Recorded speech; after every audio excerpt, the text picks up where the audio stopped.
Vote কেন্দ্রে কোনো হস্তান্তর চলবে না, কালো টাকার কোনো খেলা সহ্য করা হবে না। ওরা মালিক হয়েছিল রাষ্ট্রের, আমরা সেবক হব জনগণের ইনশাআল্লাহ। যারা দুর্নীতিবাজ এরা আবার আমাদেরকে একটু ভয় পায়, কয় বাবা এরা আসলে আমরা বাঁচবো কেমন। যেভাবে রাষ্ট্রের সাধারণ জনগণ বাঁচবেন সম্মানের সাথে, ঠিক একইভাবে আপনারাও বাঁচবেন সম্মানের সাথে। আমরা ওই সংস্কারও আদায় করে ছাড়ব এবং সুষ্ঠু নির্বাচনও আমরা ইনশাআল্লাহ আদায় করে ছাড়ব।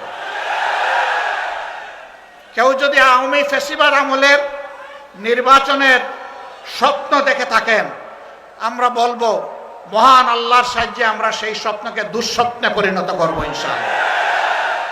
আগামী নির্বাচনকে সামনে রেখে বহু ধরনের ষড়যন্ত্র আমরা লক্ষ্য করছি। আজকে আমরা বিভিন্ন জায়গায় যা দেখতে পাচ্ছি, এখানে ওখানে বিভিন্ন আক্রমণ এবং আইন শৃঙ্খলা বাহিনীকে কাজ করতে না দেওয়া, যেই জনগণ এত মূল্য দিয়ে একটা পরিবর্তন এনেছে, সেই জনগণ আরেকটা ফ্যাসিবাদ কায়েম করতে দিবে না ইনশাআল্লাহ। তাদের অপকর্মের স্বাদ ভোগ করে তারা বিদায় নিল, একই অপকর্ম যদি এখন আর কেউ করে, তাহলে তাদের জন্য এর চাইতে ভয়ঙ্কর স্বাদ অপেক্ষা করছে। কেউ যদি আওয়ামী ফ্যাসিবাদ আমলের নির্বাচনের স্বপ্ন দেখে থাকেন, আমরা বলবো মহান আল্লাহর সাহায্যে আমরা সেই স্বপ্নকে দুঃস্বপ্নে পরিণত করব ইনশাআল্লাহ। সুষ্ঠু নির্বাচনের জন্য কতগুলা মৌলিক সংস্কার অবশ্যই করতে হবে, আমরা সেই সংস্কারগুলোর কথা বলেছি। আমরা ওই সংস্কারও আদায় করে ছাড়ব এবং সুষ্ঠু নির্বাচনও আমরা ইনশাআল্লাহ আদায় করে ছাড়ব। আজকে আমি যখন সৈয়দপুর এয়ারপোর্টে নামলাম, কিছু সাংবাদিক বন্ধু আমাকে ঘিরে ধরল। আমি বললাম, ভাই আজকে তো কথা হবে জনসভায়, এখানে কথা না বলি। বলে যে না, আমরা ওখানে যাচ্ছি না, আমরা এখানে এই দুই একটি কথা অতি অল্প সময় শুনতে চাই। এর মধ্যেই প্রথম প্রশ্ন, বর্তমান পরিবেশে আপনি কি মনে করেন সুষ্ঠু নির্বাচন সম্ভব? আমি বললাম, আমি কি বলবো, পাটগ্রাম তো আপনাদের একেবারে কাছে। পাটগ্রামে কি হচ্ছে কি হয়েছে আপনারা দেখতে পাচ্ছেন। আর শুধু পাটগ্রাম নয়, সারা বাংলাদেশকে এখন পাটগ্রাম বানিয়ে ফেলছে একদল লোক। এই অবস্থায় সুষ্ঠু নির্বাচনের কল্পনাও করা যায় না। সুষ্ঠু নির্বাচনের জন্য কতগুলা মৌলিক সংস্কার অবশ্যই করতে হবে, আমরা সেই সংস্কারগুলোর কথা বলেছি। আমরা ওই সংস্কারও আদায় করে ছাড়ব এবং সুষ্ঠু নির্বাচনও আমরা ইনশাআল্লাহ আদায় করে ছাড়ব।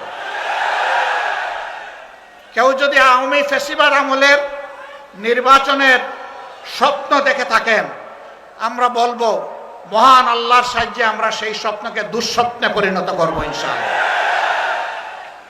এ স্বপ্ন বাস্তবায়ন হতে দেওয়া হবে না, কোনো প্রশাসনিক কূপ করতে দেওয়া হবে না, ভোট কেন্দ্রে কোনো হস্তান্তর চলবে না, কালো টাকার কোনো খেলা সহ্য করা হবে না।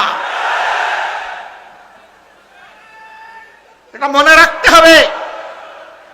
আবু সাইদের সঙ্গীরা তারা কয়েকশো জন দুনিয়া থেকে বিদায় নিয়েছে, শিক্ষা রেখে গিয়েছে, আওয়াজ তুলে গিয়েছে যে আমাদের এই লড়াই অব্যাহত থাকবে।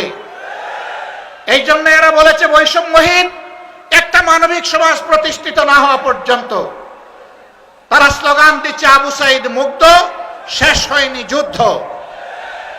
রংপুরবাসী আপনারা বড়ই সৌভাগ্যবান, এ বিশাল আন্দোলনের আইকনিক পার্সন আপনাদের বুকের সন্তান আবু সাইদ। তার গর্বিত পিতা এখানে বসে আছেন, শহীদ পরিবারের অন্যান্য সদস্যবৃন্দ বসে আছেন।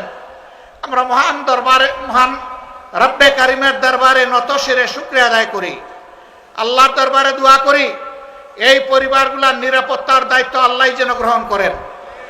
এই পরিবারগুলোকে আল্লাহ তাআলা দুনিয়া আখিরাতে যেন সম্মানিত করেন। এই পরিবারের সদস্যরা লড়াইয়ের যে সবক, যে শিক্ষা এই জাতিকে শিখিয়ে গেছে, আমরা যেন বুকে ধারণ করে মানবতার মুক্তির জন্য সেই লড়াই চালিয়ে যেতে পারি। ওরা মালিক হয়েছিল রাষ্ট্রের, আমরা সেবক হব জনগণের ইনশাআল্লাহ।